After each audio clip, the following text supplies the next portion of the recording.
ರಾಜ್ಯ ಸಂಪನ್ಮೂಲ ಶಿಕ್ಷಕರಾದ ಶ್ರೀ ಶಶಿಕುಮಾರ್ BS ಸರ್ ಅವರು ತಯಾರಿಸಿರುವಂತಹ 10ನೇ ತರಗತಿ ವಿದ್ಯಾರ್ಥಿಗಳಿಗಾಗಿ 2022ನೇ ಸಾಲಿನ ಮೌಲ್ಯಮಾಪನಕ್ಕೆ ಪರಿಗಣಿಸಲಾದ ಪಠ್ಯಕ್ಕೆ ಆಧರಿಸಿದಂತೆ ತಯಾರಿಸಲಾದಂತಹ ಪರೀಕ್ಷಾ ಪ್ಯಾಕೇಜ್ನ ಕುರಿತು ನೋಡ್ತಾ ಇದ್ವಿ. ಮುಂದುವರಿದ ಭಾಗವನ್ನ ಈ ಒಂದು ಭಾಗದಲ್ಲಿ ತಿಳಿಯುವಂತಹ ಪ್ರಯತ್ನ ಮಾಡೋಣ. ಭಾಗ ಬಿ, ರಸಾಯನಶಾಸ್ತ್ರ, 25 ಅಂಕಗಳು. ಮೊದಲನೇ ಅಧ್ಯಾಯ ನೋಡ್ತಾ ಇದ್ದೀವಿ, ರಾಸಾಯನಿಕ ಕ್ರಿಯೆಗಳು ಮತ್ತು ಸಮೀಕರಣಗಳು. ಈ ಅಧ್ಯಾಯಕ್ಕೆ ಸಂಬಂಧಪಟ್ಟಂತಹ ಪ್ರಶ್ನೋತ್ತರಗಳನ್ನು ಗಮನಿಸ್ತಾ ಹೋಗೋಣ. ಕ್ವಶನ್ ನಂಬರ್ 1 ನೋಡ್ತಾ ಇದ್ದೀವಿ, ರಾಸಾಯನಿಕ ಸಮೀಕರಣ ಎಂದರೇನು? ರಾಸಾಯನಿಕ ಕ್ರಿಯೆಯ ಸಾಂಕೇತಿಕ ನಿರೂಪಣೆಯನ್ನು ರಾಸಾಯನಿಕ ಸಮೀಕರಣ ಎನ್ನುವರು. ನೆಕ್ಸ್ಟ್, ರಾಸಾಯನಿಕ ಸಮೀಕರಣ ಬರೆಯುವಾಗ ಪರಿಗಣಿಸಬೇಕಾದ ಅಂಶಗಳೇನು? ಸಮೀಕರಣವನ್ನು ಅವುಗಳ ಸಂಕೇತ ಅಥವಾ ಸೂತ್ರಗಳಲ್ಲಿ ಬರೆಯುವುದು, ಪ್ರತಿವರ್ತಕಗಳನ್ನು ಸಮೀಕರಣದ ಎಡಬದಿಯಲ್ಲಿಯೂ ಉತ್ಪನ್ನವನ್ನು ಬಲಬದಿಯಲ್ಲಿಯೂ ಬರೆಯುವುದು, ಎರಡೂ ಕಡೆಗಳಲ್ಲಿ ಪರಮಾಣು ಅಥವಾ ಅಣುಗಳನ್ನು ಸರಿದೂಗಿಸುವುದು, ಪ್ರತಿವರ್ತಕ ಹಾಗೂ ಉತ್ಪನ್ನಗಳ ಭೌತ ಸ್ಥಿತಿಗಳನ್ನು ಬರೆಯುವುದು. ಉದಾಹರಣೆ ನೋಡ್ತಾ ಇದ್ದೀವಿ, 2Fe ಘನಸ್ಥಿತಿ ಬರಿತಾ ಇದ್ದೀವಿ, ಸಾಲಿಡ್, ಪ್ಲಸ್ 4H2O ಲಿಕ್ವಿಡ್ ದ್ರವ ರೂಪದಲ್ಲಿದೆ. ಬಾಣದ ಗುರುತು, ರಾಸಾಯನಿಕ ಕ್ರಿಯೆ ನಡೀತಾ ಇದೆ. ಉತ್ಪನ್ನಗಳನ್ನು ನೋಡ್ತಾ ಇದ್ದೀವಿ, Fe3O4 ಘನ ಸ್ಥಿತಿಯಲ್ಲಿದೆ, ಪ್ಲಸ್ 4H2 ಅನಿಲ ಸ್ಥಿತಿಯಲ್ಲಿ ನಾವು ನೋಡ್ತಾ ಇದ್ದೀವಿ.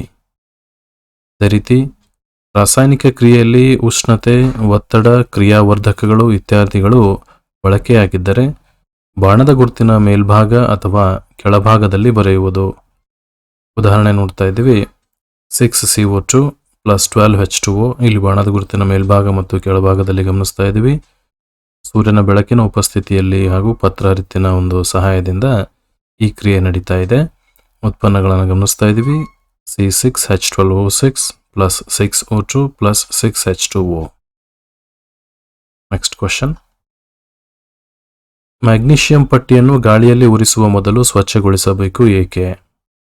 ಮ್ಯಾಗ್ನೀಷಿಯಂ ಗಾಳಿಯಲ್ಲಿನ ಆಕ್ಸಿಜನ್ನೊಂದಿಗೆ ವರ್ತಿಸಿ ಮ್ಯಾಗ್ನೀಷಿಯಂ ಆಕ್ಸೈಡ್ ಪದರವನ್ನು ಉಂಟು ಮಾಡಿರುವುದರಿಂದ ಬೇಗನೆ ಉರಿಯುವುದಿಲ್ಲ. ಹಾಗಾಗಿ ಅದನ್ನು ಬಳಸುವಾಗ ಮರಳು ಕಾಗದದಿಂದ ಸ್ವಚ್ಛಗೊಳಿಸಿ ಬಳಸಬೇಕು. ನೆಕ್ಸ್ಟ್ ಒನ್, ಈ ಕೆಳಗಿನ ರಾಸಾಯನಿಕ ಕ್ರಿಯೆಗಳಿಗೆ ಸರಿದೂಗಿಸಿದ ಸಮೀಕರಣ ಬರೆಯಿರಿ. ಮೊದಲನೇ ಒಂದು ಕ್ರಿಯೆ ನೋಡ್ತಾ ಇದ್ದೀವಿ, ಹೈಡ್ರೋಜನ್ ಪ್ಲಸ್ ಕ್ಲೋರಿನ್, ಬಾಣದ ಗುರುತು ಹೈಡ್ರೋಜನ್ ಕ್ಲೋರೈಡ್. ಸಮೀಕರಣ ನೋಡ್ತಾ ಇದ್ದೀವಿ, ಸರಿದೂಗಿಸಿರುವಂಥ ಸಮೀಕರಣ H2 ಪ್ಲಸ್ Cl2, ಬಾಣದ ಗುರುತು 2HCl.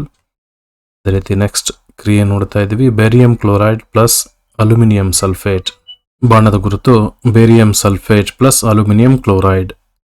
ಸಮೀಕರಣ ನೋಡ್ಬೋದು, 3BaCl2 ಪ್ಲಸ್ Al2SO4 ಥ್ರೈಸ್, ಬಾಣದ ಗುರುತು 3BaSO4 ಪ್ಲಸ್ 2AlCl3.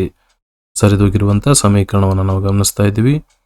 ಅದೇ ರೀತಿ ನೆಕ್ಸ್ಟ್ ಇನ್ನೊಂದು ಕ್ರಿಯೆ ನೋಡ್ತಾ ಇದ್ದೀವಿ, ಸೋಡಿಯಂ ಪ್ಲಸ್ ನೀರು, ಬಾಣದ ಗುರುತು sodium hydroxide plus hydrogen.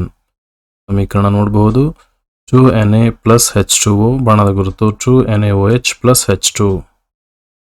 Next question, ಈ ಕೆಳಗಿನ ರಾಸಾಯನಿಕ ಕ್ರಿಯೆಗಳಿಗೆ ಸರಿದೂಗಿಸಿದ ಸಮೀಕರಣ ಬರೆಯಿರಿ. ಬೇರಿಯಂ ಕ್ಲೋರೈಡ್ ಮತ್ತು ಸೋಡಿಯಂ ಸಲ್ಫೇಟ್ನ ಜಲೀಯ ದ್ರಾವಣಗಳು ವರ್ತಿಸಿ ಸೋಡಿಯಂ ಕ್ಲೋರೈಡ್ ದ್ರಾವಣ ಮತ್ತು ಜಲ ವಿಲೀನಗೊಳ್ಳದ ಬೇರಿಯಂ ಸಲ್ಫೇಟ್ ಉಂಟು ಮಾಡುತ್ತವೆ.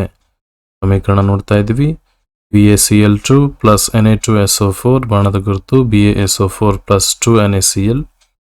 ಅದೇ ರೀತಿ ಇನ್ನೊಂದು ರಾಸಾಯನಿಕ ಕ್ರಿಯೆ ನೋಡ್ತಾ ಇದ್ದೀವಿ, ಸೋಡಿಯಂ ಹೈಡ್ರಾಕ್ಸೈಡ್ ದ್ರಾವಣ ನೀರಿನಲ್ಲಿ ಹೈಡ್ರೋಕ್ಲೋರಿಕ್ ಆಮ್ಲದ ದ್ರಾವಣದೊಂದಿಗೆ ನೀರಿನಲ್ಲಿ ವರ್ತಿಸಿ ಸೋಡಿಯಂ ಕ್ಲೋರೈಡ್ ದ್ರಾವಣ ಮತ್ತು ನೀರನ್ನು ಉತ್ಪತ್ತಿ ಮಾಡುತ್ತದೆ. ಸಮೀಕರಣ ನೋಡ್ತಾ ಇದ್ದೀವಿ, NaOH ಪ್ಲಸ್ HCl, ಬಾಣದ ಗುರುತು NaCl plus 2H2O. Next question, ರಾಸಾಯನಿಕ ಸಮೀಕರಣಗಳಲ್ಲಿ ಎಷ್ಟು ವಿಧ, ಅವು ಯಾವುವು?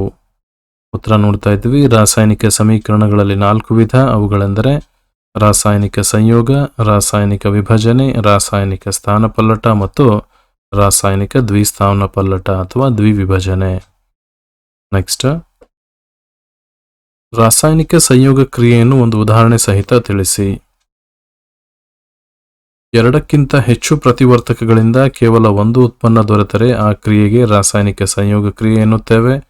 ಉದಾಹರಣೆ, CaO ಸುಟ್ಟ ಸುಣ್ಣ ಪ್ಲಸ್ H2O, ಬಾಣದ ಗುರುತು CaOH ಟ್ವೈಸ್ ಅಂದರೆ ಅರಳಿದ ಸುಣ್ಣ ಪ್ಲಸ್ ಉಷ್ಣ ಬಿಡುಗಡೆ ಆಗ್ತಾ ಇದೆ. ಈ ಕ್ರಿಯೆಯಲ್ಲಿ ಕ್ಯಾಲ್ಸಿಯಂ ಆಕ್ಸೈಡ್ ನೀರಿನೊಂದಿಗೆ ಸೇರಿ ಒಂದೇ ಉತ್ಪನ್ನ ಅಂದರೆ ಕ್ಯಾಲ್ಸಿಯಂ ಹೈಡ್ರಾಕ್ಸೈಡ್ ಇಲ್ಲಿ ಉಂಟಾಗಿದೆ. ಇತರೆ ಉದಾಹರಣೆಗಳನ್ನು ಗಮನಿಸಿದಾಗ C+O2 CO2 ಬಾಣದ ಗುರುತು ಗಮನಿಸ್ತಾ ಇದ್ದೀವಿ, ಉತ್ಪನ್ನದಲ್ಲಿ CO2 ಇದೆ. ಅದೇ ರೀತಿ 2H2 + O2 ಉತ್ಪನ್ನ ನೋಡ್ತಾ ಇದ್ದೀವಿ 2H2O. ಮುಂದಿನ ಒಂದು ಪ್ರಶ್ನೆ, ರಾಸಾಯನಿಕ ವಿಭಜನೆ ಕ್ರಿಯೆಯನ್ನು ಒಂದು ಉದಾಹರಣೆ ಸಹಿತ ತಿಳಿಸಿ. ಕೇವಲ ಒಂದು ಪ್ರತಿವರ್ತಕದಿಂದ ಎರಡಕ್ಕಿಂತ ಹೆಚ್ಚು ಉತ್ಪನ್ನಗಳನ್ನು ಕೊಡುವ ರಾಸಾಯನಿಕ ಕ್ರಿಯೆಗೆ ರಾಸಾಯನಿಕ ವಿಭಜನೆ ಕ್ರಿಯೆ ಎನ್ನುತ್ತೇವೆ. ಉದಾಹರಣೆ 2FeSO4 ಅಂದರೆ ಫೆರಸ್ ಸಲ್ಫೇಟ್ ರಾಸಾಯನಿಕ ಕ್ರಿಯೆಯಲ್ಲಿ ನಡೀತಾ ಇದೆ. ಕ್ರಿಯೆ ನಡೆದ್ಬಿಟ್ಟು ಉತ್ಪನ್ನಗಳನ್ನು ನೋಡ್ತಾ ಇದ್ದೀವಿ. ಇಲ್ಲಿ ಕೇವಲ ಒಂದೇ ಒಂದು ಪ್ರತಿವರ್ತಕ ಇದೆ, ಉತ್ಪನ್ನಗಳನ್ನು ಗಮನಿಸ್ತಾ ಇದ್ದೀವಿ. ಎರಡಕ್ಕಿಂತ ಹೆಚ್ಚು ಉತ್ಪನ್ನಗಳು ಇಲ್ಲಿ ದೊರೀತಾ ಇದ್ದಾವೆ. Fe2O3 ferric oxide plus SO2 plus SO3 ಇಲ್ಲಿ ಗಮನಿಸ್ತಾ ಇದ್ದೀವಿ. ಈ ಮೇಲಿನ ಕ್ರಿಯೆಯಲ್ಲಿ ಫೆರಸ್ ಸಲ್ಫೇಟ್ ವಿಭಜನೆ ಹೊಂದಿ ಫೆರಿಕ್ ಆಕ್ಸೈಡ್, ಸಲ್ಫರ್ ಡೈಆಕ್ಸೈಡ್ ಮತ್ತು ಸಲ್ಫರ್ ಟ್ರೈಆಕ್ಸೈಡ್ ಅನ್ನ ಕೊಟ್ಟಿದೆ. ಇನ್ನೊಂದು ಕ್ರಿಯೆ ನೋಡ್ತಾ ಇದ್ದೀವಿ, ಸಮೀಕರಣ ಗಮನಿಸಬಹುದು. CaCO3 ಅಂದರೆ ಸುಣ್ಣದ ಕಲ್ಲು ರಾಸಾಯನಿಕ ಕ್ರಿಯೆಯಲ್ಲಿ ತೊಡಗ್ತಾ ಇದೆ. ಉತ್ಪನ್ನಗಳನ್ನು ಗಮನಿಸ್ತಾ ಇದ್ದೀವಿ. CaO ಸುಟ್ಟ ಸುಣ್ಣ ಪ್ಲಸ್ CO2. ಈ ಒಂದು ಮೇಲಿನ ಕ್ರಿಯೆಯನ್ನು ಗಮನಿಸಿದಾಗ ಈ ಕ್ರಿಯೆಯಲ್ಲಿ ಸುಣ್ಣದ ಕಲ್ಲು ಅಂದರೆ ಕ್ಯಾಲ್ಸಿಯಂ ಕಾರ್ಬೋನೇಟ್ ವಿಭಜನೆ ಹೊಂದಿ ಕ್ಯಾಲ್ಸಿಯಂ ಆಕ್ಸೈಡ್ ಮತ್ತು ಕಾರ್ಬನ್ ಡೈಆಕ್ಸೈಡ್ ಕೊಟ್ಟಿದೆ. ಈ ಮೇಲಿನ ಕ್ರಿಯೆಯು ಬಹಿರುಷ್ಣಕ ಕ್ರಿಯೆಯಾಗಿದೆ. ರಾಸಾಯನಿಕ ಕ್ರಿಯೆ ನಡೆಯುವಾಗ ಉಷ್ಣ ಬಿಡುಗಡೆ ಆದರೆ ಆ ಕ್ರಿಯೆಗೆ ಬಹಿರುಷ್ಣಕ ಕ್ರಿಯೆ ಎನ್ನುತ್ತೇವೆ. ಇತರೆ ಉದಾಹರಣೆಗಳನ್ನು ನೋಡ್ತಾ ಇದ್ದೀವಿ. 2AgCl ಬಾಣದ ಗುರುತು 2Ag + Cl2. ಅದೇ ರೀತಿ 2AgBr ಬಾಣದ ಗುರುತು 2Ag + Br2 ಇಲ್ಲಿ ನೋಡ್ತಾ ಇದ್ದೀವಿ. ನೆಕ್ಸ್ಟ್ ಕ್ವಶನ್, ಬಿಳಿ ಬಣ್ಣ ಬಳಿಯಲು X ವಸ್ತುವಿನ ದ್ರಾವಣವನ್ನು ಬಳಸಲಾಗುತ್ತದೆ. ಇಲ್ಲಿ ನೋಡ್ತಾ ಇದ್ದೀವಿ ಎರಡು ಪ್ರಶ್ನೆಗಳಿದಾವೆ. ಪಾಯಿಂಟ್ ಕ್ವಶನ್ ನಂಬರ್ 1 ನೋಡ್ತಾ ಇದ್ದೀವಿ. X ವಸ್ತುವನ್ನು ಹೆಸರಿಸಿ ಮತ್ತು ಅದರ ಅಣುಸೂತ್ರ ಬರೆಯಿರಿ. X ವಸ್ತು ಇಲ್ಲಿ ನೋಡ್ತಾ ಇದ್ದೀವಿ. ಆನ್ಸರು ಕ್ಯಾಲ್ಸಿಯಂ ಆಕ್ಸೈಡ್ ಸುಟ್ಟ ಸುಣ್ಣ, ಅಣುಸೂತ್ರ CaO. ಅದೇ ರೀತಿ ಇನ್ನೊಂದು ಕ್ವಶನ್ ಗಮನಿಸ್ತಾ ಇದ್ದೀವಿ. ನೀರಿನೊಂದಿಗೆ ಮೇಲೆ ಹೆಸರಿಸಿದ ಒಂದರಲ್ಲಿ X ವಸ್ತುವಿನ ಕ್ರಿಯೆ ಬರೆಯಿರಿ.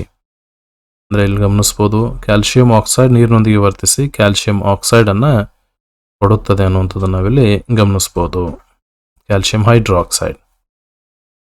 ನೆಕ್ಸ್ಟ್ ಕ್ವಶನ್, ಚಟುವಟಿಕೆ 1.7ರಲ್ಲಿ ಒಂದು ಪ್ರಮಾಣದಲ್ಲಿ ಸಂಗ್ರಹವಾದ ಅನಿಲದ ಪ್ರಮಾಣವು ಮತ್ತೊಂದರಲ್ಲಿ ಸಂಗ್ರಹವಾದ ಅನಿಲದ ಪ್ರಮಾಣದ 2ರಷ್ಟಿರಲು ಕಾರಣವೇನು?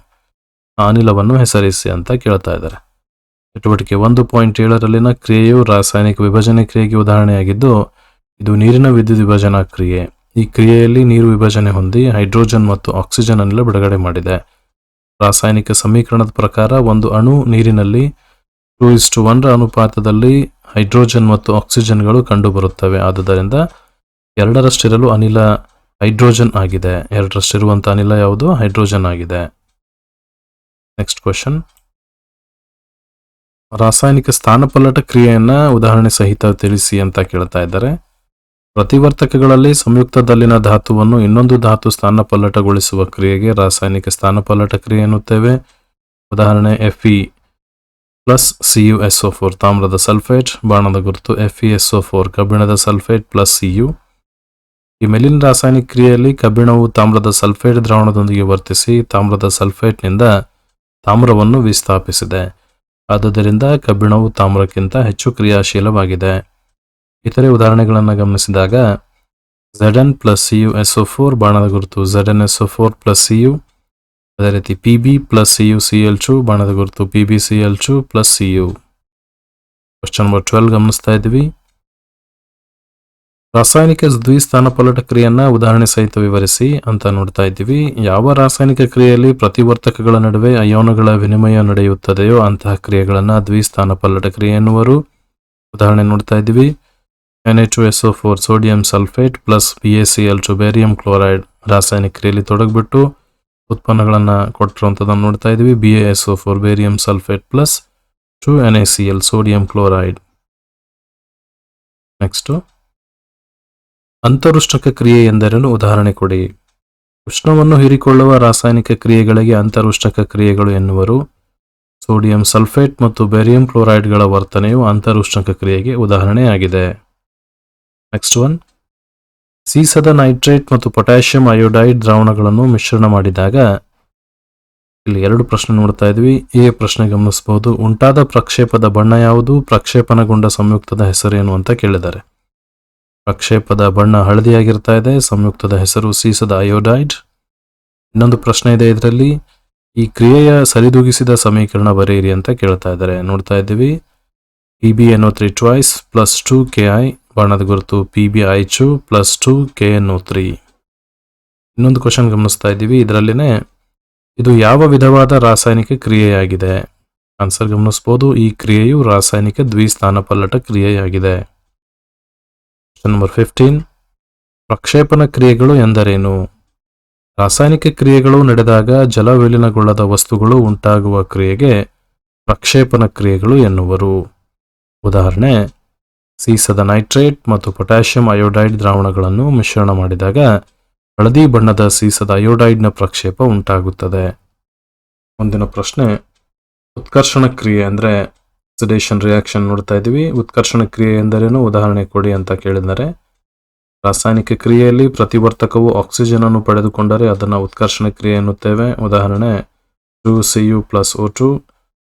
ಉಷ್ಣದ ಒಂದು ಇರುವಿಕೆ ಸಂದರ್ಭದಲ್ಲಿ ನಾವು ಉತ್ಪನ್ನ ನೋಡ್ತಾ ಇದ್ದೀವಿ. ರಾಸಾಯನಿಕ ಕ್ರಿಯೆ ನಡೆದಾಗ 2CuO ಇಲ್ಲಿ ದೊರೀತಾ ಇದೆ.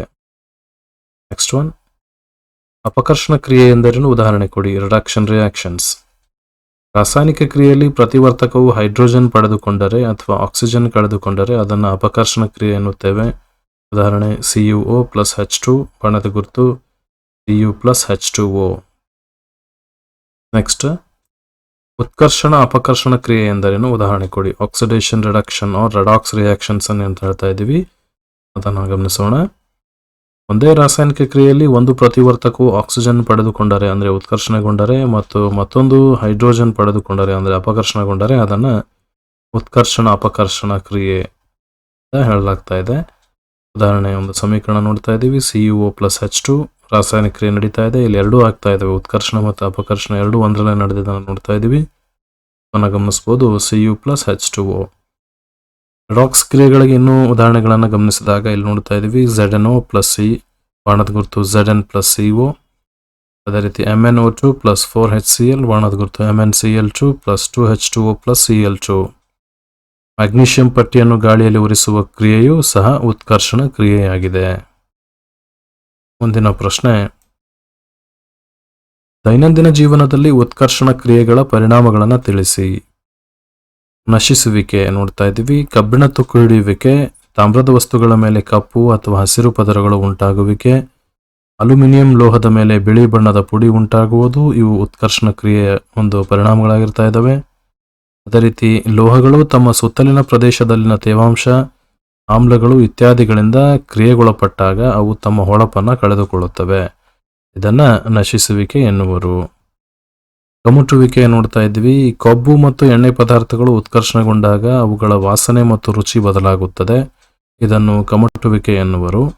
ಕಮಟುವಿಕೆ ತಡೆಗಟ್ಟಲು ಪ್ರತಿ ಉತ್ಕರ್ಷಕಗಳನ್ನು ಬಳಸುವರು. ಉದಾಹರಣೆಗೆ ಚಿಪ್ಸ್ ತಯಾರಕರು ಚಿಪ್ಸ್ಗಳನ್ನು ಕಮಟುವಿಕೆಯಿಂದ ತಡೆಯಲು ಪೊಟ್ಟಣ ಕಟ್ಟುವಾಗ ನೈಟ್ರೋಜನ್ ಅನಿಲದಂತಹ ಪ್ರತಿ ಉತ್ಕರ್ಷಕಗಳನ್ನು ಸೇರಿಸುವರು.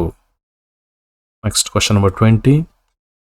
ಕಬ್ಬಿಣದ ಮೊಳೆಯನ್ನು ತಾಮ್ರದ ಸಲ್ಫೇಟ್ನಲ್ಲಿ ಮುಳುಗಿಸಿಟ್ಟಾಗ ತಾಮ್ರದ ಸಲ್ಫೇಟ್ ದ್ರಾವಣದ ಬಣ್ಣ ಬದಲಾಗುವುದೇಕೆ? ಆನ್ಸರ್ ಗಮನಿಸಬಹುದು. ಕಬ್ಬಿಣದ ಮೊಳೆಯು ತಾಮ್ರದ ಸಲ್ಫೇಟ್ನೊಂದಿಗೆ ವರ್ತಿಸಿದಾಗ ತಾಮ್ರವನ್ನು ವಿಸ್ಥಾಪಿಸಿ ಕಬ್ಬಿಣದ ಸಲ್ಫೇಟ್ ಉತ್ಪತ್ತಿ ಮಾಡಿರುತ್ತದೆ. ನೆಕ್ಸ್ಟ್ ಒನ್, ಚಟುವಟಿಕೆ 1.10ರಲ್ಲಿ ಕೊಟ್ಟ ಉದಾಹರಣೆಯನ್ನು ಹೊರತುಪಡಿಸಿ ದ್ವಿಸ್ಥಾನ ಪಲ್ಲಟ ಕ್ರಿಯೆಗೆ ಒಂದು ಉದಾಹರಣೆ ಕೊಡಿ ಅಂತ ಹೇಳ್ತಾ ಇದ್ದಾರೆ. ಬೆಳ್ಳಿಯ ನೈಟ್ರೇಟ್ ಮತ್ತು ಸೋಡಿಯಂ ಕ್ಲೋರೈಡ್ ದ್ರಾವಣಗಳ ವರ್ತನೆಯು ದ್ವಿಸ್ಥಾನ ಪಲ್ಲಟ ಕ್ರಿಯೆಯ ಉದಾಹರಣೆಯಾಗಿದೆ. ಸಮೀಕರಣ ಗಮನಿಸಬಹುದು. AgNO3 + NaCl ಬಾಣದ ಗುರುತು AgCl + NaNO3. ನೆಕ್ಸ್ಟ್, ಕೆಳಗಿನ ಕ್ರಿಯೆಗಳಲ್ಲಿ ಉತ್ಕರ್ಷಣಗೊಂಡ ವಸ್ತುಗಳು ಮತ್ತು ಅಪಕರ್ಷಣಗೊಂಡ ವಸ್ತುಗಳನ್ನು ಗುರುತಿಸಿ ಅಂತ ಕೇಳ್ತಾ ಇದ್ದಾರೆ. ಎರಡು ಸಮೀಕರಣಗಳನ್ನು ಕೊಟ್ಟಿದ್ದನ್ನು ನೋಡ್ತಾ ಇದ್ದೀವಿ. ಮೊದಲನೇ ಒಂದು ಸಮೀಕರಣ ನೋಡ್ತಾ ಇದ್ದೀವಿ. 4Na + O ಬಾಣದ ಗುರುತು 2NaO. ಇಲ್ಲಿ ಉತ್ಕರ್ಷಣಗೊಂಡಿರುವಂಥ ವಸ್ತು ಸೋಡಿಯಂ ಆಗಿದೆ, Na. ಅದೇ ರೀತಿ CuO + H2 ಬಾಣದ ಗುರುತು Cu + H2O. ಇಲ್ಲಿ ಅಪಕರ್ಷಣಗೊಂಡಂಥ ವಸ್ತು ತಾಮ್ರದ ಆಕ್ಸೈಡ್ CuO ಆಗಿದೆ. ಇನ್ನು ಅಭ್ಯಾಸದಲ್ಲಿನ ಪ್ರಶ್ನೆಗಳನ್ನು ಕೂಡ ಇಲ್ಲಿ ಕೊಟ್ಟಿದ್ದನ್ನು ನೋಡ್ತಾ ಇದ್ದೀವಿ. ಕ್ವಶನ್ ನಂಬರ್ 1, 2PbO + C ಬಾಣದ ಗುರುತು 2Pb + CO. ಈ ಕ್ರಿಯೆಯ ಕುರಿತ ಹೇಳಿಕೆಗಳಲ್ಲಿ ಯಾವುವು ತಪ್ಪಾಗಿವೆ ಅಂತ ಇಲ್ಲಿ ಚಾಯ್ಸಸ್ ಅನ್ನು ನೋಡ್ತಾ ಇದ್ವಿ. ಮೊದಲನೇದು ಸೀಸ ಅಪಕರ್ಷಣಗೊಂಡಿದೆ, 2 ಕಾರ್ಬನ್ ಡೈಆಕ್ಸೈಡ್ ಉತ್ಕರ್ಷಣಗೊಂಡಿದೆ, 3 ಕಾರ್ಬನ್ ಉತ್ಕರ್ಷಣಗೊಂಡಿದೆ, 4 ಸೀಸದ ಆಕ್ಸೈಡ್ ಅಪಕರ್ಷಣಗೊಂಡಿದೆ. ಆನ್ಸರ್ಸ್ ನೋಡ್ಬೋದು. ಇವುಗಳಲ್ಲಿ ಸರಿಯಾದ ಒಂದು ಉತ್ತರ ಯಾವುದು? ಈ ಕ್ರಿಯೆಯ ಕುರಿತು ಹೇಳಿಕೆಗಳಲ್ಲಿ ತಪ್ಪಾಗಿರುವಂಥ ಹೇಳಿಕೆ ನೋಡ್ತಾ ಇದ್ವಿ. ಆಪ್ಷನ್ ಎ ನೋಡ್ತಾ ಇದ್ವಿ, 1 ಮತ್ತು 2 ಅಂದರೆ ಸೀಸ ಅಪಕರ್ಷಣಗೊಂಡಿದೆ ಮತ್ತು ಕಾರ್ಬನ್ ಡೈಆಕ್ಸೈಡ್ ಉತ್ಕರ್ಷಣಗೊಂಡಿದೆ.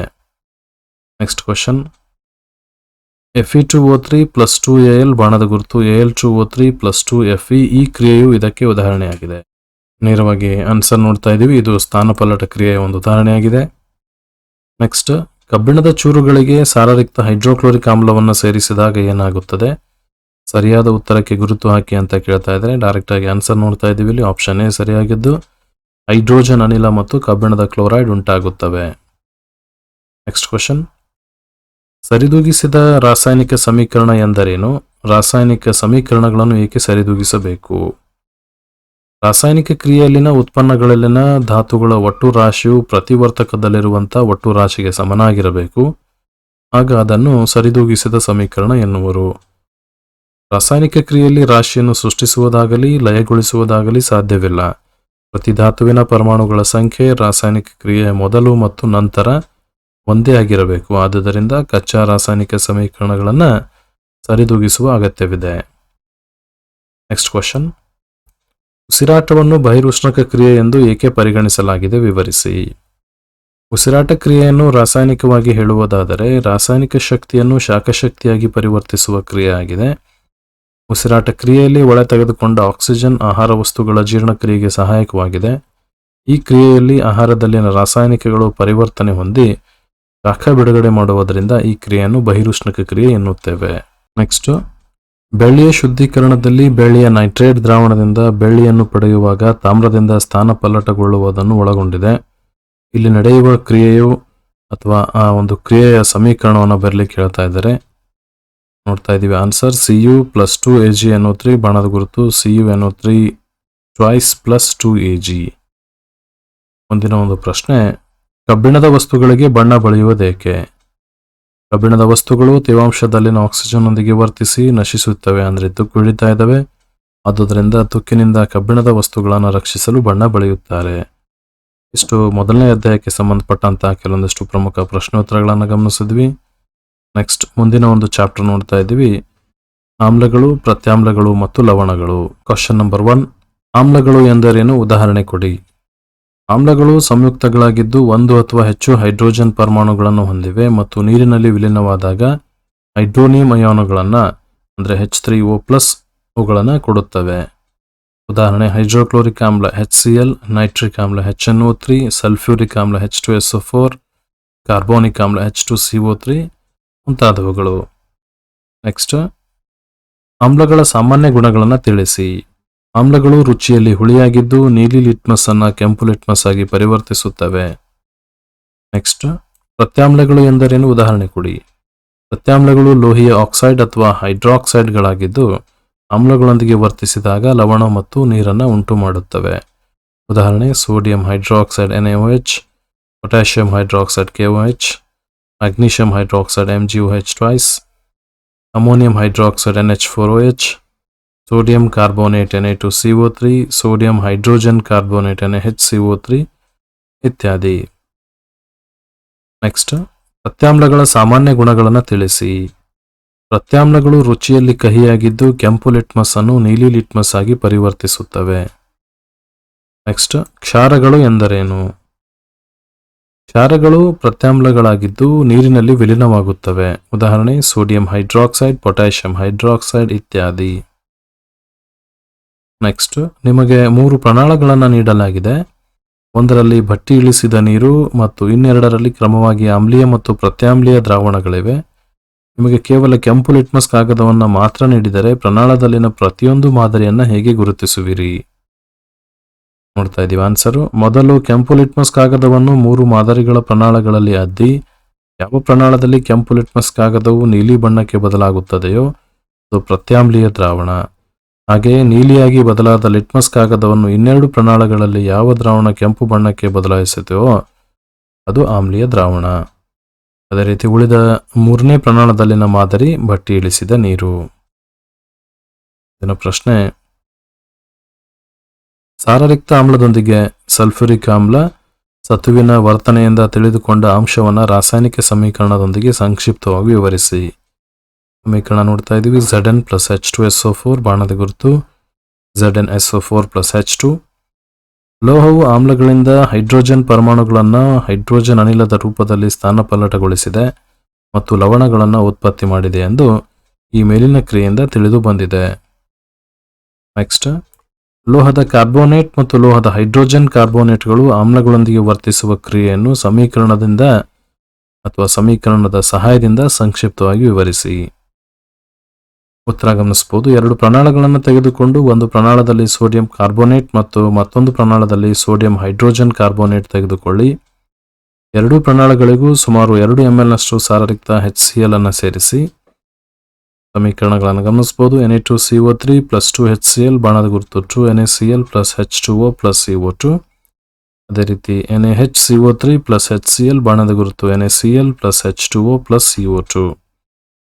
ಈ ಮೇಲಿನ ಕ್ರಿಯೆಗಳಿಂದ ಕಂಡುಬಂದ ಅಂಶವೆಂದರೆ ಲೋಹದ ಕಾರ್ಬೋನೇಟ್ ಮತ್ತು ಲೋಹದ ಹೈಡ್ರೋಜನ್ ಕಾರ್ಬೋನೇಟ್ಗಳು ಆಮ್ಲಗಳೊಂದಿಗೆ ವರ್ತಿಸಿ ಸಂಬಂಧಪಟ್ಟಂತಹ ಲವಣ, ಕಾರ್ಬನ್ ಡೈಆಕ್ಸೈಡ್ ಮತ್ತು ನೀರನ್ನು ಉಂಟು ಮಾಡುತ್ತವೆ. ಪ್ರತಿ ಪ್ರಮಾಣದಲ್ಲಿ ಬಿಡುಗಡೆಯಾದಂಥ ಅನಿಲ ಅಂದರೆ ಕಾರ್ಬನ್ ಡೈಆಕ್ಸೈಡ್ ಅನ್ನು ಸುಣ್ಣದ ತಿಳಿನೀರಿನ ಮೂಲಕ ಹಾಯಿಸಿ ಸುಣ್ಣದ ತಿಳಿನೀರು ಹಾಲಿನಂತೆ ಬೆಳ್ಳಗೆ ಕಾಣುತ್ತದೆ. ಪ್ರಮಾಣ 1ರಲ್ಲಿ ಬಿಡುಗಡೆಯಾದಂತಹ ಒಂದು ಬಿಳಿಯ ಪ್ರಕ್ಷೇಪ ಕ್ಯಾಲ್ಸಿಯಂ ಕಾರ್ಬೋನೇಟ್ CaCO3 ಆಗಿರುತ್ತದೆ. ಅದೇ ರೀತಿ ಪ್ರಮಾಣ 2ರಲ್ಲಿ ಬಿಡುಗಡೆಯಾದಂತಹ ಜಲ ವಿಲೀನಗೊಳ್ಳುವಂಥ ಪ್ರಕ್ಷೇಪ calcium hydrogen carbonate CaHCO3 twice ಆಗಿರುತ್ತದೆ.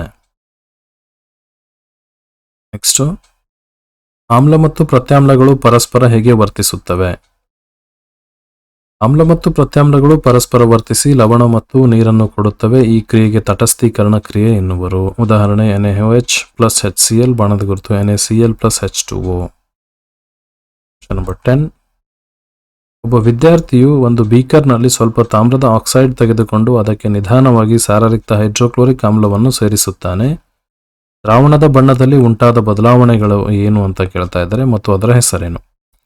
ದ್ರಾವಣವು ಹಸಿರು ಬಣ್ಣಕ್ಕೆ ಬದಲಾಯಿತು ಮತ್ತು ಆ ಸಂಯುಕ್ತದ ಹೆಸರು ತಾಮ್ರದ ಕ್ಲೋರೈಡ್ CuCl2.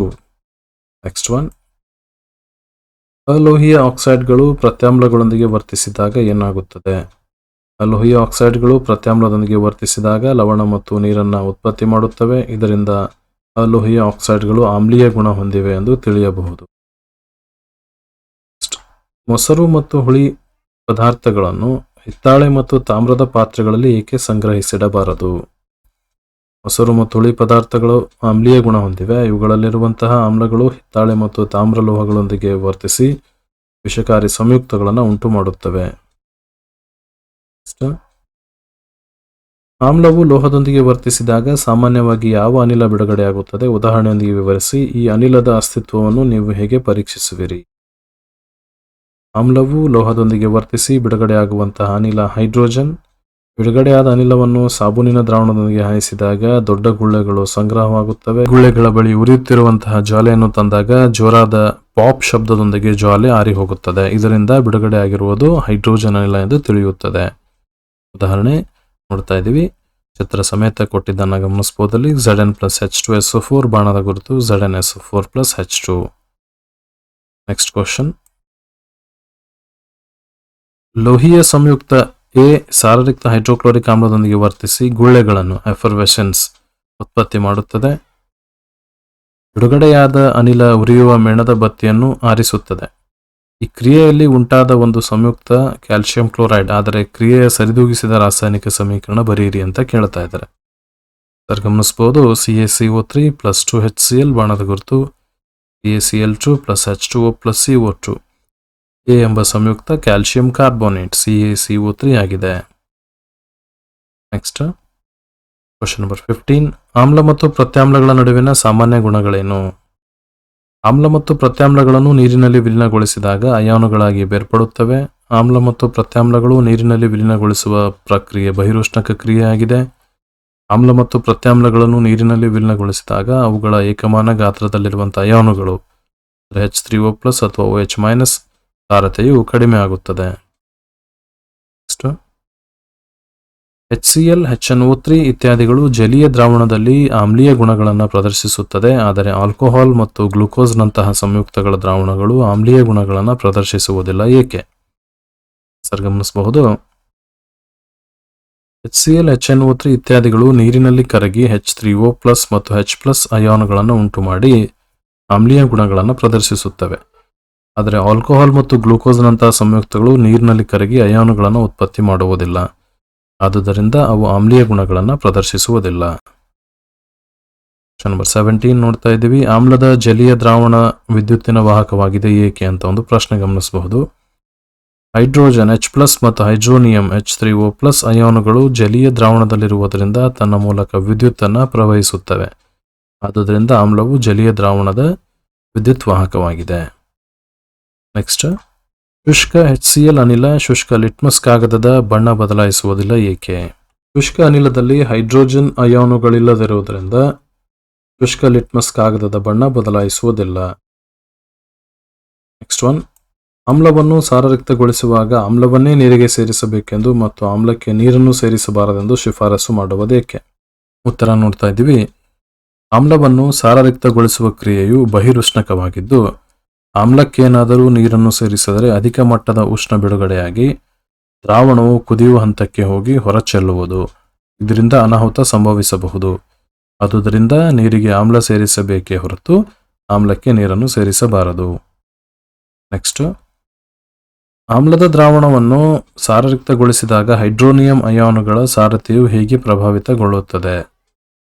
ಆಮ್ಲವನ್ನು ಸಾರರಿಕ್ತಗೊಳಿಸುವುದೆಂದರೆ ಅದನ್ನು ದುರ್ಬಲಗೊಳಿಸುವುದೆಂದರ್ಥ. ಆಮ್ಲ ದುರ್ಬಲಗೊಂಡಿದೆ ಎಂದರೆ ಅದರಲ್ಲಿರುವಂತಹ ಒಂದು ಹೈಡ್ರೋನಿಯಂ ಅಯಾನುಗಳ ಸಂಖ್ಯೆಯು ಯೂನಿಟ್ ಗಾತ್ರದಲ್ಲಿ ಕಡಿಮೆಯಾಗುತ್ತದೆ, ಇದರಿಂದ ಆಮ್ಲದ ಸಾರತೆಯು ಕಡಿಮೆಯಾಗುತ್ತದೆ.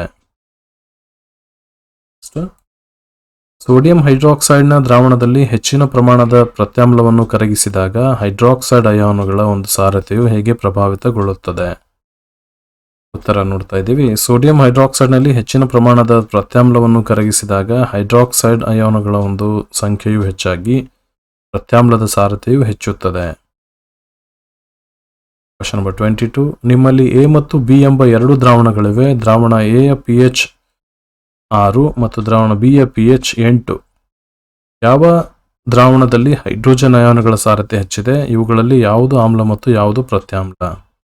A ದ್ರಾವಣದ pH 6 ಇರೋದ್ರಿಂದ ಇದರಲ್ಲಿ ಹೈಡ್ರೋಜನ್ ಅಯಾನುಗಳ ಸಾರತೆ ಹೆಚ್ಚಿದೆ, ಇದು ಆಮ್ಲ ಆಗಿರ್ತಾ ಇದೆ. ಅದೇ ರೀತಿ B ದ್ರಾವಣದ pH 8 ಆಗಿರೋದ್ರಿಂದ ಇದರಲ್ಲಿ ಹೈಡ್ರೋಜನ್ ಅಯಾನುಗಳ ಸಾರತೆ ಕಡಿಮೆ ಇದೆ, ಇದು ಪ್ರತ್ಯಾಮ್ಲ.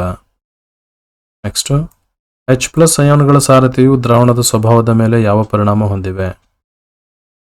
H+ ಅಯಾನುಗಳ ಸಾರತೆಯು 7ಕ್ಕಿಂತ ಕಡಿಮೆ ಇದ್ದರೆ ಆಮ್ಲೀಯ ಎಂದು, 7ಕ್ಕಿಂತ ಹೆಚ್ಚಿದ್ದರೆ ಪ್ರತ್ಯಾಮ್ಲೀಯ ದ್ರಾವಣ ಎಂದು ಪ್ರಭಾವ ಬೀರುತ್ತದೆ. ಅಯಾನುಗಳ ಸಾರತೆ ಸರಿಸುಮಾರು 7 ಇದ್ದರೆ ಅದು ತಟಸ್ಥ ದ್ರಾವಣ ಎಂದು ಹೇಳಲಾಗಿದೆ. ಮುಂದಿನ ಪ್ರಶ್ನೆ, ಪ್ರತ್ಯಾಮ್ಲೀಯ ದ್ರಾವಣಗಳು H+ ಅಯಾನುಗಳನ್ನು ಹೊಂದಿವೆ, ಹೌದಾದರೆ ಅವು ಏಕೆ ಪ್ರತ್ಯಾಮ್ಲೀಯವಾಗಿವೆ ಅಂತ ಒಂದು ಕ್ವೆಶ್ಚನ್ ನೋಡ್ತಾ ಇದ್ದೀವಿ. ಹೌದು, ಪ್ರತ್ಯಾಮ್ಲೀಯ ದ್ರಾವಣಗಳು ಕೂಡ H+ ಅಯಾನುಗಳನ್ನು ಹೊಂದಿವೆ, ಆದರೆ ಅವುಗಳ ಸಾರತೆ OH- ಅಯಾನುಗಳಿಗಿಂತ ಕಡಿಮೆ ಇರುವುದರಿಂದ ಅವು ಪ್ರತ್ಯಾಮ್ಲೀಯವಾಗಿರುತ್ತವೆ. ಮುಂದಿನ ಪ್ರಶ್ನೆ, ಯಾವ ಸಂದರ್ಭಗಳಲ್ಲಿ ಒಬ್ಬ ರೈತ ತನ್ನ ಕೃಷಿ ಭೂಮಿಯ ಮಣ್ಣಿಗೆ ಸುಟ್ಟ ಸುಣ್ಣ ಅಂದರೆ ಕ್ಯಾಲ್ಸಿಯಂ ಆಕ್ಸೈಡ್ ಅಥವಾ ಅರಳಿದ ಸುಣ್ಣ ಕ್ಯಾಲ್ಸಿಯಂ ಹೈಡ್ರಾಕ್ಸೈಡ್ ಅಥವಾ ಸೀಮೆ ಸುಣ್ಣ ಕ್ಯಾಲ್ಸಿಯಂ ಕಾರ್ಬೋನೇಟ್ ಬೆರೆಸುತ್ತಾನೆ? ಕೃಷಿ ಭೂಮಿಯ ಮಣ್ಣಿನ pH 7ಕ್ಕಿಂತ ಕಡಿಮೆ ಇದ್ದರೆ ಸುಟ್ಟ ಸುಣ್ಣ ಕ್ಯಾಲ್ಸಿಯಂ ಆಕ್ಸೈಡ್ ಅಥವಾ ಅರಳಿದ ಸುಣ್ಣ ಕ್ಯಾಲ್ಸಿಯಂ ಹೈಡ್ರಾಕ್ಸೈಡ್ ಅಥವಾ ಸೀಮೆ ಸುಣ್ಣ ಅಂದರೆ ಕ್ಯಾಲ್ಸಿಯಂ ಕಾರ್ಬೋನೇಟ್ ಬೆರೆಸುತ್ತಾನೆ. ಇದರಿಂದ ಮಣ್ಣು ಆಮ್ಲೀಯತೆಯಿಂದ ತಟಸ್ಥಗೊಳ್ಳುತ್ತದೆ. ಇದನ್ನು ಗಮನಿಸಿ ನೆನಪಿನಲ್ಲಿಡಿ ಅಂತ ಒಂದು ಚಿತ್ರವನ್ನು ಇಲ್ಲಿ ಕೊಟ್ಟಿದ್ದಾನೆ ನೋಡ್ತಾ ಇದ್ದೀವಿ.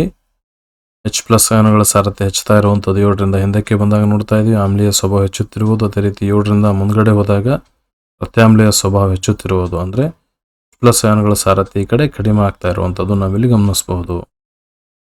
Next question, calcium oxychloride CaOCl2 ಸಂಯುಕ್ತದ ಸಾಮಾನ್ಯ ಹೆಸರೇನು? ನೋಡ್ತಾ ಇದ್ದೀವಿ. ಇದರ ಒಂದು ಸಾಮಾನ್ಯ ಹೆಸರು ಬ್ಲೀಚಿಂಗ್ ಪೌಡರ್ ಅಥವಾ ಚಲವೆ ಪುಡಿ. ನೆಕ್ಸ್ಟ್, ಕ್ಲೋರಿನ್ನೊಂದಿಗೆ ವರ್ತಿಸಿದಾಗ ಚಲವೆ ಪುಡಿ ಉತ್ಪತ್ತಿ ಮಾಡುವ ವಸ್ತುವನ್ನು ಹೆಸರಿಸಿ. Calcium hydroxide CaOH2. ನೆಕ್ಸ್ಟ್, ಗಡಸು ನೀರನ್ನು ಮೆದುಗೊಳಿಸಲು ಬಳಸುವ ಸೋಡಿಯಂ ಸಂಯುಕ್ತವನ್ನು ಹೆಸರಿಸಿ. ವಾಷಿಂಗ್ ಸೋಡಾ, ಶುಷ್ಕ ಒಂದು ಸೋಡಿಯಂ ಕಾರ್ಬೋನೇಟ್. ಅಣುಸೂತ್ರ ನೋಡ್ತಾ ಇದ್ದೀವಿ Na2CO3 10H2O. Next sodium hydrogen carbonate ದ್ರಾವಣವನ್ನು ಕಾಯಿಸಿದರೆ ಏನಾಗುತ್ತದೆ? ಈ ಕ್ರಿಯೆಯ ಸಮೀಕರಣ ಬರೆಯಿರಿ. ಸೋಡಿಯಂ ಹೈಡ್ರೋಜನ್ ಕಾರ್ಬೋನೇಟ್ ಅನ್ನು ಕಾಯಿಸಿದಾಗ ಸೋಡಿಯಂ ಕಾರ್ಬೋನೇಟ್, ನೀರು ಮತ್ತು ಕಾರ್ಬನ್ ಡೈಆಕ್ಸೈಡ್ ಅನಿಲ ಉತ್ಪತ್ತಿಯಾಗುತ್ತದೆ.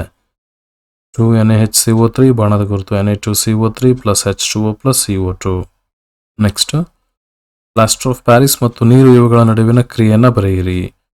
CaSO4 half H2O ಪ್ಲಸ್ 1.5 ಒಂದೂವರೆ H2O ಅಂತ ಹೇಳ್ತಾ ಇದ್ದೀವಿ. ಬಾಣದ ಗುರುತು CaSO4 2H2O. ಜಿಪ್ಸಮ್ ನಾವಿಲ್ಲಿ ಗಮನಿಸಬಹುದು. ಅದೇ ರೀತಿ ಅಭ್ಯಾಸದಲ್ಲಿನ ಪ್ರಶ್ನೆಗಳನ್ನು ಕೂಡ ಇಲ್ಲಿ ಕೊಟ್ಟಿದ್ದನ್ನು ಗಮನಿಸ್ತಾ ಇದ್ದೀವಿ. ಕ್ವಶನ್ ನಂಬರ್ 1 ನೋಡ್ತಾ ಇದ್ದೀವಿ. ಈ ಕೆಳಗಿನ ಸಂದರ್ಭಗಳಲ್ಲಿ ಉಂಟಾಗುವ ರಾಸಾಯನಿಕ ಕ್ರಿಯೆಗಳ ಪದ ಸಮೀಕರಣ ಮತ್ತು ನಂತರ ಸರಿದೂಗಿಸಿ ಸಮೀಕರಣ ಬರೀರಿ ಅಂತ ಹೇಳ್ತಾ ಇದ್ದಾರೆ. ಸಾರರಿಕ್ತ ಸಲ್ಫ್ಯೂರಿಕ್ ಆಮ್ಲ ಸತುವಿನ ಚೂರುಗಳೊಂದಿಗೆ ವರ್ತಿಸಿದಾಗ ನೋಡ್ತಾ ಇದ್ದೀವಿ ಸಮೀಕರಣ H2SO4 ಪ್ಲಸ್ Zn. ಬಾಣದ ಗುರುತು ZnSO4 ಪ್ಲಸ್ H2. ನೆಕ್ಸ್ಟ್ ಸಾರರಿಕ್ತ ಹೈಡ್ರೋಕ್ಲೋರಿಕ್ ಆಮ್ಲ ಹೇಗೆ ಮ್ಯಾಗ್ನೀಷಿಯಂ ಪಟ್ಟಿಯೊಂದಿಗೆ ವರ್ತಿಸಿದಾಗ ಏನಾಗ್ತಾ ಇದೆ ನೋಡ್ತಾ ಇದ್ದೀವಿ. 2HCl plus Mg. ಬಾಣದ ಗುರುತು MgCl2 ಪ್ಲಸ್ H2. ನೆಕ್ಸ್ಟ್ ಸಾರರಿಕ್ತ ಸಲ್ಫ್ಯೂರಿಕ್ ಆಮ್ಲ ಅಲ್ಯೂಮಿನಿಯಂ ಪುಡಿಯೊಂದಿಗೆ ವರ್ತಿಸಿದಾಗ ನೋಡ್ತಾ ಇದ್ದೀವಿ 3H2SO4 ಪ್ಲಸ್ 2Al. ಬಾಣದ ಗುರುತು Al2SO4 thrice plus 3H2. Next ಸಾರರಿಕ್ತ ಹೈಡ್ರೋಕ್ಲೋರಿಕ್ ಆಮ್ಲ ಕಬ್ಬಿಣದ ಚೂರುಗಳೊಂದಿಗೆ ವರ್ತಿಸಿದಾಗ ಗಮನಿಸಬಹುದು 6HCl ಪ್ಲಸ್ 2Fe. ಬಾಣದ ಗುರುತು 2FeCl3 plus 3H2. Next alcohol ಮತ್ತು ಗ್ಲೂಕೋಸ್ನಂತಹ ಸಂಯುಕ್ತಗಳು ಸಹ ಹೈಡ್ರೋಜನ್ ಹೊಂದಿವೆಯಾದರೂ ಅವುಗಳನ್ನು ಆಮ್ಲಗಳೆಂದು ವರ್ಗೀಕರಿಸಲಾಗಿಲ್ಲ. ಇದನ್ನು ಸಾಧಿಸಲು ಒಂದು ಚಟುವಟಿಕೆಯನ್ನು ವಿವರಿಸಿ ಅಂತ ಕೇಳ್ತಾ ಇದ್ದಾರೆ. ಉತ್ತರ ಗಮನಿಸ್ತಾ ಇದ್ದೀವಿ. ಗ್ಲೂಕೋಸ್, ಆಲ್ಕೋಹಾಲ್, ಹೈಡ್ರೋಕ್ಲೋರಿಕ್ ಆಮ್ಲ, ಸಲ್ಫ್ಯೂರಿಕ್ ಆಮ್ಲ ಇತ್ಯಾದಿಗಳ ದ್ರಾವಣಗಳನ್ನು ತೆಗೆದುಕೊಳ್ಳಿ. ರಬ್ಬರ್ ಕಾರ್ಕ್ ಮೇಲೆ 2 ಮೊಳೆಗಳನ್ನು ಜೋಡಿಸಿ ಮತ್ತು ಅದನ್ನು 100 ml ಬೀಕರ್ನಲ್ಲಿಡಿ. ಚಿತ್ರದಲ್ಲಿ ತೋರಿಸಿರುವಂತೆ ಮೊಳೆಗಳನ್ನು 6 ವೋಲ್ಟ್ ಬ್ಯಾಟರಿಯ 2 ತುದಿಗಳಿಗೆ ಬಲ್ಬ್ ಮತ್ತು ಸ್ವಿಚ್ ಮೂಲಕ ಜೋಡಿಸಿ. ಆಮ್ಲಗಳಲ್ಲಿರುವ ಕ್ಯಾಟಾಯನ್ H+ ಆಗಿರೋದ್ರಿಂದ ಆಮ್ಲಗಳು ದ್ರಾವಣದಲ್ಲಿ ಹೈಡ್ರೋಜನ್ ಅಯಾನ್ ಜಲೀಯ H+ ಅಯಾನ್ಗಳನ್ನು ಉಂಟು ಮಾಡುತ್ತವೆ. ಇದು ಅವುಗಳ ಅಮ್ಲೀಯ ಗುಣಗಳಿಗೆ ಕಾರಣವಾಗಿದೆ ಎನ್ನುವುದನ್ನು ಸೂಚಿಸುತ್ತದೆ. ಈಗ ಬೀಕರ್ಗೆ ಸ್ವಲ್ಪ ಸಾರರಿಕ್ತ HCl ಸೇರಿಸಿ ಮತ್ತು ವಿದ್ಯುತ್ ಹಾಯಿಸಿ ಸಾರರಿಕ್ತ ಸಲ್ಫ್ಯೂರಿಕ್ ಆಮ್ಲದೊಂದಿಗೆ ಪುನರಾವರ್ತಿಸಿ. ವೀಕ್ಷಣೆ ನೋಡ್ತಾ ಇದ್ದೀವಿ. ಹೈಡ್ರೋಕ್ಲೋರಿಕ್ ಆಮ್ಲ ಮತ್ತು ಸಲ್ಫ್ಯೂರಿಕ್ ಆಮ್ಲ ಹಾಕಿದಾಗ ಮಾತ್ರ ಬಲ್ಬ್ ಬೆಳಗಿತು, ಆದರೆ ಆಲ್ಕೋಹಾಲ್ ಮತ್ತು ಗ್ಲೂಕೋಸ್ ದ್ರಾವಣಗಳಲ್ಲಿ ಬಲ್ಬ್ ಬೆಳಗಲಿಲ್ಲ. ತೀರ್ಮಾನ: ಹೈಡ್ರೋಕ್ಲೋರಿಕ್ ಆಮ್ಲ ಮತ್ತು ಸಲ್ಫ್ಯೂರಿಕ್ ಆಮ್ಲಗಳಲ್ಲಿ ವಿದ್ಯುತ್ ಪ್ರವಹಿಸುವ ಅಯಾನುಗಳು ಉತ್ಪತ್ತಿಯಾದವು, ಆದರೆ ಆಲ್ಕೋಹಾಲ್ ಮತ್ತು ಗ್ಲೂಕೋಸ್ಗಳಲ್ಲಿ ಅಯಾನುಗಳು ಉತ್ಪತ್ತಿಯಾಗದ ಕಾರಣ ವಿದ್ಯುತ್ ಪ್ರಸರಣವಾಗಲಿಲ್ಲ. ಆದುದರಿಂದ ಇವುಗಳಲ್ಲಿ ಹೈಡ್ರೋಜನ್ಗಳಿದ್ದರೂ ಇವುಗಳನ್ನು ಆಮ್ಲಗಳಾಗಿ ವರ್ಗೀಕರಿಸಲಾಗಿಲ್ಲ. ಮುಂದಿನ ಪ್ರಶ್ನೆ, ಮಳೆ ನೀರು ವಿದ್ಯುತ್ ಪ್ರವಾಹವನ್ನು ಹರಿಯಬಿಡುತ್ತದೆ, ಆದರೆ ಅಸವಿತ ನೀರು ವಿದ್ಯುತ್ ಪ್ರವಾಹವನ್ನು ಹರಿಯಬಿಡುವುದಿಲ್ಲ. ಏಕೆ? ಮಳೆಯ ನೀರಿನಲ್ಲಿ ಕರಗಿರುವ ಲವಣಗಳ ಅಯಾನುಗಳಿರುತ್ತವೆ, ಹಾಗಾಗಿ ಮಳೆಯ ನೀರಿನಲ್ಲಿ ವಿದ್ಯುತ್ ಪ್ರವಹಿಸುತ್ತದೆ. ಆದರೆ ಅಸವಿತ ನೀರಿನಲ್ಲಿ ಯಾವುದೇ ಕರಗಿರುವ ಲವಣಗಳ ಅಯಾನುಗಳಿಲ್ಲದಿರುವುದರಿಂದಾಗಿ ವಿದ್ಯುತ್ ಪ್ರವಹಿಸುವುದಿಲ್ಲ. ನೆಕ್ಸ್ಟ್, ಆಮ್ಲಗಳು ನೀರಿನ ಅನುಪಸ್ಥಿತಿಯಲ್ಲಿ ಆಮ್ಲೀಯ ಸ್ವಭಾವವನ್ನು ತೋರ್ಪಡಿಸುವುದಿಲ್ಲ. ಏಕೆ? ಆಮ್ಲಗಳು ನೀರಿನಲ್ಲಿ ವಿಲೀನವಾದಾಗ ಮಾತ್ರ ಹೈಡ್ರೋಜನ್ ಅಯಾನುಗಳನ್ನು ಬಿಡುಗಡೆ ಮಾಡುವುದರಿಂದ ಆಮ್ಲೀಯ ಸ್ವಭಾವವನ್ನು ತೋರುತ್ತವೆ. Next, A, B, C, D ಮತ್ತು ಈ 5 ದ್ರಾವಣಗಳನ್ನು ಸಾರ್ವತ್ರಿಕ ಸೂಚಕದಿಂದ ಪರೀಕ್ಷಿಸಿದಾಗ ಅನುಕ್ರಮವಾಗಿ 4, 1, 11, 7 ಮತ್ತು 9 ತೋರಿಸಿವೆ. ಯಾವ ದ್ರಾವಣವು ತಟಸ್ಥ, ಪ್ರಬಲವಾಗಿ ಪ್ರತ್ಯಾಮ್ಲೀಯ, ಪ್ರಬಲವಾಗಿ ಆಮ್ಲೀಯ, ದುರ್ಬಲವಾಗಿ ಆಮ್ಲೀಯ ಮತ್ತು ದುರ್ಬಲವಾಗಿ ಪ್ರತ್ಯಾಮ್ಲೀಯ, ಅವುಗಳನ್ನು ಹೈಡ್ರೋಜನ್ ಅಯಾನುಗಳ ಏರಿಕೆ ಕ್ರಮದಲ್ಲಿ ಜೋಡಿಸಲು ಕೇಳ್ತಾ ಇದ್ದಾರೆ. ಆನ್ಸರ್ ಗಮನಿಸಬಹುದು. A 4 ದುರ್ಬಲ ಆಮ್ಲೀಯ ದ್ರಾವಣ, B 1 ಪ್ರಬಲ ಆಮ್ಲೀಯ ದ್ರಾವಣ, C 11 ಪ್ರಬಲ ಪ್ರತ್ಯಾಮ್ಲೀಯ ದ್ರಾವಣ, E 7 ತಟಸ್ಥ ದ್ರಾವಣ, E 9 ದುರ್ಬಲ ಪ್ರತ್ಯಾಮ್ಲೀಯ ದ್ರಾವಣ. pH ಅನ್ನು ಹೈಡ್ರೋಜನ್ ಅಯಾನುಗಳ ಸಾರತೆ ಏರಿಕೆ ಕ್ರಮದಲ್ಲಿ ಜೋಡಿಸಿರುವುದು ನೋಡ್ತಾ ಇದ್ದೀವಿ. C 11, E 9, D 7, A 4, B 1 ಎಲ್ಲಕ್ಕಿಂತ ಕಡಿಮೆ ಇರುವಂಥದ್ದು ನಾವಿಲ್ಲಿ ಗಮನಿಸಬಹುದು. ಏರಿಕೆ ಕ್ರಮದಲ್ಲಿ ನೋಡ್ತಾ ಇದ್ದೀವಿ. ನೆಕ್ಸ್ಟ್, ಪ್ರಣಾಳ A ಮತ್ತು B ಗಳಲ್ಲಿನ ಸಮಾನ ಉದ್ದದ ಮ್ಯಾಗ್ನೀಷಿಯಂ ಪಟ್ಟಿಗಳನ್ನು ತೆಗೆದುಕೊಳ್ಳಲಾಗಿದೆ. ಪ್ರಣಾಳ Aಗೆ ಹೈಡ್ರೋಕ್ಲೋರಿಕ್ ಆಮ್ಲವನ್ನು ಸೇರಿಸಲಾಗಿದೆ, ಪ್ರಣಾಳ Bಗೆ ಅಸ್ಟಿಕ್ ಆಮ್ಲವನ್ನು ಸೇರಿಸಲಾಗಿದೆ. ತೆಗೆದುಕೊಂಡ 2 ಆಮ್ಲಗಳ ಪ್ರಮಾಣ ಮತ್ತು ಸಾರತೆ ಎರಡೂ ಒಂದೇ ಆಗಿದೆ. ಯಾವ ಪ್ರಣಾಳದಲ್ಲಿ ಹೆಚ್ಚು ತೀವ್ರವಾಗಿ ಅನಿಲದ ಗುಳ್ಳೆಗಳು ಉಂಟಾಗುತ್ತವೆ ಮತ್ತು ಏಕೆ ಅಂತ ಒಂದು ಕ್ವಶನ್ ಗಮನಿಸಬಹುದು. ಪ್ರಣಾಳ A ಯಲ್ಲಿ ಮ್ಯಾಗ್ನೀಷಿಯಂ ಪಟ್ಟಿಯ ತುಣುಕುಗಳ ಜೊತೆಗೆ ಹೆಚ್ಚಿನ ಒಂದು ಪ್ರಮಾಣದ ಅನಿಲದ ಗುಳ್ಳೆಗಳು ಬರುತ್ತವೆ, ಏಕೆಂದರೆ ಅಸ್ಟಿಕ್ ಆಮ್ಲಕ್ಕಿಂತ ಹೈಡ್ರೋಕ್ಲೋರಿಕ್ ಆಮ್ಲವು ಹೆಚ್ಚು ಪ್ರಬಲತೆಯಿಂದ ಕೂಡಿದೆ. ಹೆಚ್ಚಿನ ಪ್ರಬಲತೆ ಇರುವುದರಿಂದ ಹೆಚ್ಚಿನ ಹೈಡ್ರೋಜನ್ ಅಯಾನುಗಳು ಅಲ್ಲಿ ಹೊಂದಿದೆ ಅಂತ ಅರ್ಥ. ನೆಕ್ಸ್ಟ್, ತಾಜಾ ಹಾಲಿನ pH 6 ಅದು ಮೊಸರಾದಂತೆ ಅದರ pH ಹೇಗೆ ಬದಲಾಗುತ್ತದೆ ಎಂದು ನೀವು ಭಾವಿಸುತ್ತೀರಿ? ನಿಮ್ಮ ಉತ್ತರಕ್ಕೆ ವಿವರಣೆ ನೀಡಿ. ಹಾಲು ಮೊಸರಾಗಿ ಪರಿವರ್ತಿತವಾಗುವಾಗ ಬ್ಯಾಕ್ಟೀರಿಯಾದಿಂದ ಹುದುಗುವಿಕೆ ಕ್ರಿಯೆ ನಡೆದು ಲ್ಯಾಕ್ಟೋಸ್ ಸಕ್ಕರೆಯಿಂದ ಲ್ಯಾಕ್ಟಿಕ್ ಆಮ್ಲವಾಗಿ ಪರಿವರ್ತನೆ ಆಗುತ್ತದೆ. ಹಾಲಿನ pH 6 ಇದ್ದರೆ ಮೊಸರಿನ pH ಇನ್ನೂ ಕಡಿಮೆ ಆಗುತ್ತಾ ಆಮ್ಲೀಯತೆ ಹೆಚ್ಚಾಗುತ್ತದೆ. ನೆಕ್ಸ್ಟ್, ಒಬ್ಬ ಹಾಲು ಮಾರುವವನು ತಾಜಾ ಹಾಲಿಗೆ ಅತ್ಯಲ್ಪ ಪ್ರಮಾಣದ ಅಡುಗೆ ಸೋಡಾ ಸೇರಿಸುತ್ತಾನೆ. ಅವನು ತಾಜಾ ಹಾಲಿನ pH ಅನ್ನು 6ರಿಂದ ಸ್ವಲ್ಪ ಕ್ಷಾರೀಯತೆ ಕಡೆಗೆ ಏಕೆ ಬದಲಾಯಿಸುತ್ತಾನೆ ಅಂತ ಕ್ವಶನ್ ನೋಡ್ತಾ ಇದ್ದೀವಿ. ಅಡುಗೆ ಸೋಡಾ ಸೇರಿಸೋದ್ರಿಂದ pH ಪ್ರಮಾಣ ಹೆಚ್ಚಾಗಿ ಹಾಲು ಬೇಗನೆ ಕೆಡುವುದಿಲ್ಲ. ಅದೇ ರೀತಿ ಇನ್ನೊಂದು ಕ್ವಶನ್ ಇದೆ, ಈ ಹಾಲು ಮೊಸರಾಗಲು ಹೆಚ್ಚು ಸಮಯವನ್ನು ತೆಗೆದುಕೊಳ್ಳುವುದೇಕೆ? ಅಡುಗೆ ಸೋಡಾವನ್ನು ಸೇರಿಸಿದ ಪರಿಣಾಮ pH ಪ್ರಮಾಣ ಹೆಚ್ಚಾಗಿ ಬ್ಯಾಕ್ಟೀರಿಯಾಗಳ ಚಟುವಟಿಕೆ ಸ್ವಲ್ಪ ನಿಧಾನವಾಗಿ ನಡೆಯುತ್ತದೆ. ಆದುದರಿಂದ ಹಾಲು ಮೊಸರಾಗಲು ಹೆಚ್ಚು ಸಮಯ ತೆಗೆದುಕೊಳ್ಳುತ್ತದೆ. ನೆಕ್ಸ್ಟ್, ತಟಸ್ಥೀಕರಣ ಕ್ರಿಯೆ ಎಂದರೇನು? 2 ಉದಾಹರಣೆ ಕೊಡಿ. ಆಮ್ಲ ಮತ್ತು ಪ್ರತ್ಯಾಮ್ಲಗಳು ರಾಸಾಯನಿಕವಾಗಿ ವರ್ತಿಸಿ ನೀರು ಮತ್ತು ಲವಣಗಳನ್ನು ಉತ್ಪತ್ತಿ ಮಾಡುವ ಕ್ರಿಯೆಗೆ ತಟಸ್ಥೀಕರಣ ಕ್ರಿಯೆ ಎನ್ನುವರು. ಉದಾಹರಣೆ NaOH ಪ್ಲಸ್ HCl ಬಾಣದ ಗುರುತು NaCl plus H2O. Next one, washing soda ಮತ್ತು ಅಡುಗೆ ಸೋಡಾಗಳ ಎರಡೆರಡು ಪ್ರಮುಖ ಉಪಯೋಗಗಳನ್ನು ಬರೆಯಿರಿ ಅಂತ ಕೇಳ್ತಾ ಇದ್ದಾರೆ. ವಾಷಿಂಗ್ ಸೋಡಾನ ಗಮನಿಸ್ತಾ ಇದ್ದೀವಿ. ಸೋಡಿಯಂ ಬೈಕಾರ್ಬೋನೇಟ್ ಗಾಜಿನ ತಯಾರಿಕೆ, ಸಾಬೂನುಗಳ ತಯಾರಿಕೆ ಮತ್ತು ಕಾಗದ ತಯಾರಿಕೆಯಲ್ಲಿ ಬಳಸುವರು. ನೀರಿನ ಶಾಶ್ವತ ಗಡಸುತನ ಹೋಗಲಾಡಿಸಲು ಬಳಸುವರು. ಅದೇ ರೀತಿ ಅಡುಗೆ ಸೋಡಾ ಗಮನಿಸ್ತಾ ಇದ್ದೀವಿ. ಸೋಡಿಯಂ ಹೈಡ್ರೋಜನ್ ಕಾರ್ಬೋನೇಟ್ ಜಠರಾಮ್ಲೀಯತೆಯನ್ನು ಹೋಗಲಾಡಿಸಲು ಆಮ್ಲಶಾಮಕವಾಗಿ ಅಂದರೆ ಆಂಟಾಸಿಡ್ಗಳ ತಯಾರಿಕೆಯಲ್ಲಿ ಬಳಸುವರು. ಬೇಕರಿ ತಿನಿಸುಗಳನ್ನು ಮೃದುಗೊಳಿಸಲು ಬೇಕಿಂಗ್ ಪುಡಿ ತಯಾರಿಕೆಯಲ್ಲಿ ಬಳಸುವರು. ನೆಕ್ಸ್ಟ್, ಪ್ಲಾಸ್ಟರ್ ಆಫ್ ಪ್ಯಾರಿಸ್ನ ಅಣುಸೂತ್ರ ಬರೆದು ಅದರ ಉಪಯೋಗಗಳನ್ನು ತಿಳಿಸಿ. ಪ್ಲಾಸ್ಟರ್ ಆಫ್ ಪ್ಯಾರಿಸ್ ಇದರ ರಾಸಾಯನಿಕ ಹೆಸರು calcium sulphate hemihydrate CaSO4 12H2O. ಉಪಯೋಗಗಳು ನೋಡ್ತಾ ಇದ್ದೀವಿ. ಪ್ಲಾಸ್ಟರ್ ಆಫ್ ಪ್ಯಾರಿಸ್ ಅನ್ನು ಆಟಿಕೆಗಳ ತಯಾರಿಕೆ, ಅಲಂಕಾರಿಕ ವಸ್ತುಗಳಲ್ಲಿ ಮತ್ತು ನುಣುಪಾದ ಮೇಲ್ಮೈ ನಿರ್ಮಿಸಲು ಉಪಯೋಗಿಸುತ್ತಾರೆ. ಅದೇ ರೀತಿ ಕೆಲವು ಪ್ರಮುಖ ಪ್ರಶ್ನೆಗಳನ್ನು ಕೊಟ್ಟಿದ್ದು ನೋಡ್ತಾ ಇದ್ದೀವಿ. ಗಮನಿಸಬಹುದು. ಒಂದನೇದು, ಈ ಕೆಳಗಿನವುಗಳಲ್ಲಿ ಲಿಟ್ಮಸ್ ಕಾಗದವನ್ನು ಅದ್ದಿದಾಗ ಅಥವಾ ಹಾಯಿಸಿದಾಗ ಆಗುವ ಬದಲಾವಣೆಗಳನ್ನು ತಿಳಿಸಿ. ಒಂದನೇದು, ಶುಷ್ಕ ಹೈಡ್ರೋಕ್ಲೋರಿಕ್ ಆಮ್ಲ, ಯಾವುದೇ ಬದಲಾವಣೆ ಇಲ್ಲ. ಎರಡನೇದು, ತೇವಾಂಶಭರಿತ ಅಮೋನಿಯಾ ಅನಿಲ ಕೆಂಪು ಲಿಟ್ಮಸ್ ನೀಲಿ ಬಣ್ಣಕ್ಕೆ ಬದಲಾಗುತ್ತದೆ. ನಿಂಬೆ ರಸ ನೀಲಿ ಲಿಟ್ಮಸ್ ಕೆಂಪು ಬಣ್ಣಕ್ಕೆ ಬದಲಾಗುತ್ತದೆ. ಕಾರ್ಬನ್ ಯುಕ್ತ ಮೃದು ಪಾನೀಯಗಳು ನೀಲಿ ಲಿಟ್ಮಸ್ ಕೆಂಪು ಬಣ್ಣಕ್ಕೆ ಬದಲಾಗುತ್ತದೆ. ಮೊಸರು ನೀಲಿ ಲಿಟ್ಮಸ್ ಕೆಂಪು ಬಣ್ಣಕ್ಕೆ ಬದಲಾಗುತ್ತದೆ. ಸಾಬೂನು ದ್ರಾವಣ ಕೆಂಪು ಲಿಟ್ಮಸ್ ನೀಲಿ ಬಣ್ಣಕ್ಕೆ ಬದಲಾಗುತ್ತದೆ. ಇನ್ನೊಂದು ಕ್ವಶನ್ ನೋಡ್ತಾ ಇದ್ದೀವಿ. ನೈಟ್ರಿಕ್ ಆಮ್ಲವನ್ನು ಮೊಟ್ಟೆಯ ಗಟ್ಟಿ ಹೊದಿಕೆಯ ಮೇಲೆ ಹಾಕಿದಾಗ ಏನಾಗುತ್ತದೆ? ಮೊಟ್ಟೆಯ ಹೊದಿಕೆಯು ಕ್ಯಾಲ್ಸಿಯಂ ಕಾರ್ಬೋನೇಟ್ನಿಂದಾಗಿದ್ದು ಅದರ ಮೇಲೆ ನೈಟ್ರಿಕ್ ಆಮ್ಲ ಬಿದ್ದಾಗ ಅಥವಾ ಹಾಕಿದಾಗ ಕಾರ್ಬನ್ ಡೈಆಕ್ಸೈಡ್ನ ಗಾಳಿಯ ಗುಳ್ಳೆಗಳು ಒತ್ತೊತ್ತಾಗಿ ಕಂಡುಬರುತ್ತವೆ. ಸಮೀಕರಣ ನೋಡ್ತಾ ಇದ್ವಿ. CaCO3 ಪ್ಲಸ್ HNO3 ಬಾಣದ ಗುರುತು CaNO3 twice plus H2O plus CO2. Next, ಉಪ್ಪಿನಕಾಯಿ ತಯಾರಿಕೆಯಲ್ಲಿ ವಿನೆಗರ್ ಬಳಸುವರು, ಕಾರಣವೇನು ಅಂತ ಕೇಳ್ತಾ ಇದ್ದಾರೆ. ವಿನೆಗರ್ ಸಾವಯವ ಆಮ್ಲವಾಗಿದ್ದು ಅಂದರೆ ಅಸ್ಟಿಕ್ ಆಮ್ಲ ಸೂಕ್ಷ್ಮಜೀವಿಗಳ ಕ್ರಿಯೆಯನ್ನು ನಿಷ್ಕ್ರಿಮೆಗೊಳಿಸುತ್ತದೆ. ಆದುದರಿಂದ ಉಪ್ಪಿನಕಾಯಿ ಬೇಗ ಕೆಡದಿರಲೆಂದು ವಿನೆಗರ್ ಬಳಸುವರು. ಇಷ್ಟು ಈ ಅಧ್ಯಾಯಕ್ಕೆ ಸಂಬಂಧಪಟ್ಟಂತಹ ಪ್ರಮುಖ ಪ್ರಶ್ನೋತ್ತರಗಳು. ಮುಂದಿನ ಒಂದು ಅಧ್ಯಾಯ ಲೋಹಗಳು ಮತ್ತು ಅಲೋಹಗಳು.